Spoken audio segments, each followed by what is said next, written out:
ஆமாம், உண்மையிலே 13வது திருத்தச் சட்டம் என்பது அமலாக்கப்பட வேண்டும். அதில் எங்களுடைய கட்சி ஆணித்தனமாக இருக்கின்றது என்றால் கொள்கை அடிப்படை. ஆனால் அதை தற்பொழுது செய்வதற்கான வாய்ப்புகள் குறைந்த நிலையில் இருக்கின்றது. ஏனென்றால் வருகின்றவர்கள் அனைவரும் தேர்தலுக்காக கூறுவார்கள் செய்வோம் என்று பிற்பாடு அதை தவறிவிடுவார்.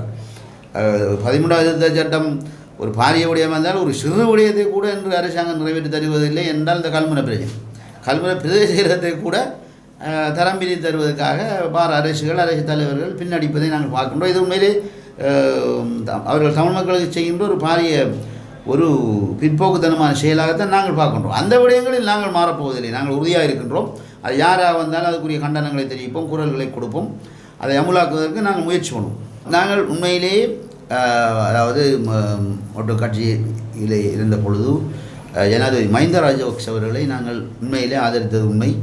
அவருடைய பல அபிவிருத்தி திட்டங்களை நாங்கள் மேற்கொண்டோம் வடகிழக்கில். இதை மறப்பதற்கில்லை. இன்று அதனால்தான் இன்று மட்டக்களப்பு மாவட்டமோ அல்லது அம்பாறை மாவட்டமோ திருவண்ணாமலை மாவட்டமோ என்று சிறந்த வளர்ச்சி பாதையை கண்டிருக்கின்றது. அதற்காக தான் நாங்கள் அங்கு ஈடுபட்டோம். அதன் பிற்பாடு அந்த கட்சியிலே கோட்டாபய அவர்கள் வேட்பாளராக வந்த பொழுது அவருடைய தம்பி என்ற முறையில் அவரும் நல்ல முறையில் செயற்படுவார் என்ற காரணத்துக்காக தான் அன்று அவருக்கு நாங்கள் ஆதரவை வழங்கியிருந்தோம்.